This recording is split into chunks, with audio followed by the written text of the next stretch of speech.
X100b. The Steve Vai ad sitting beside me is kind of the claim to fame for these amps, him and Frank Zappa. That definitely had something to do with me buying one, but really I bought it because at the time it was cheap. And it's still cheap now. Although Carvin did a lot of marketing with Steve Vai in this amp and some with Frank Zappa, I don't think they use these amps very much. I have read that Frank used it some just on the clean channel, and I don't know how much really Steve Vai ever used it to record or to play live with. I've heard Steve tell the story where Frank told him his tone sounded like an electric ham sandwich, and that was probably when he was using this amp. The reason I say that is this amp is mostly known for having a good to really good clean channel, and most of the knock on the amp is that the dirt channel is not that good all the way to unusable. Occasionally you will read people that said, hey, I love this amp, gigged it, dirt channel, clean channel, worked great. For me, I'll say it's been a really good Swiss Army knife amp. I haven't necessarily used it as a primary for a lot of stuff, but when I got it, I used it as a clean pedal platform. I've also used it with the Effects Loop Return as a power amp for like my Synergy stuff, and it works good for that. The EQ is active, so it's really finicky on the knobs and not intuitive. It also has the graphic EQ, which is kind of a Mesa Boogie copy, if you ask me. The addition of the graphic EQ, you can use it either on the clean or dirty channel. I guess it adds some flexibility, but it also is not magic. If the sound isn't that great and you add this funky graphic EQ to it, it's going to be just more not great. As somebody that didn't like the dirt channel, I decided recently to revisit it and kind of give it another chance. So you can see how I tried to kind of line things up where you could see the actual knobs and switches and what they do up top when I do fiddle around with them a little bit. Most of what you're going to hear is the dirt channel with the knob set like you're seeing them, and I'm just using the guitar tone knob and volume knob to adjust a little bit. I do use a rat pedal during some of the video, and hopefully I'll be able to notate when that comes in. I did try to use more like a TS boost like you cool metal guys do, and the way this amp is voiced, it just did not do it any favors. So let's start listening to some clips. You can decide if it's good, if it's bad, or if it's usable. I think with the cheap price you can get these at, everything else will speak for itself.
I want to notate here, this is where the rat's coming in, and again I'm using my volume knob to add the rat and just dial it into a similar level of gain, but obviously there'll be some difference in the tone with the rat being used.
part of the video is where I do a little bit on the clean channel. When I get the Strat out, it'll be just the actual clean tones, and I'm using only about 9,000 delay and reverb effects, so sorry guys that want to hear it just clean without all that. I never just go in raw, you know. I need a little bit of delay and reverb to soften the touch, you know what I'm saying?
Those are some of the sounds of the Carvin X100b. When I do gear stuff, I don't do like every setting, twisting every knob.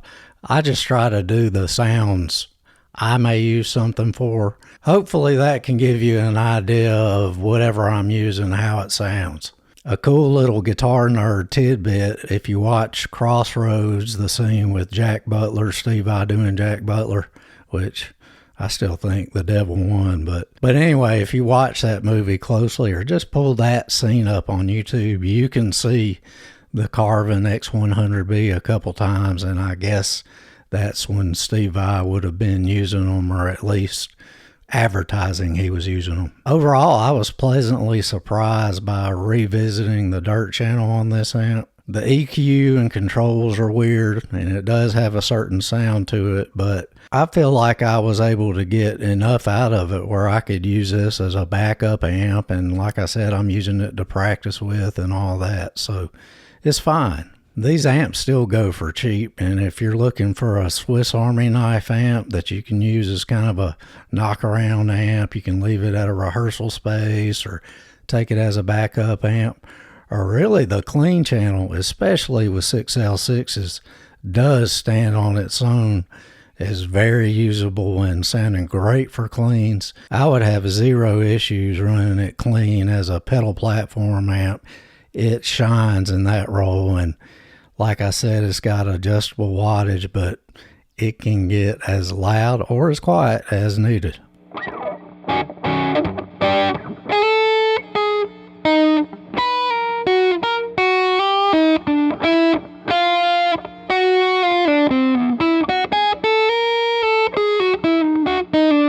That's it for this edition of Guitar Vacation, and whether you're using your #1 rig that's just dialed in and has everything you ever wanted, or you're using your backup practice rig to woodshed on and get better, have fun doing it. That's what Guitar Vacation is all about. We'll holler at you soon, and until then, you enjoy your guitar vacation. Later.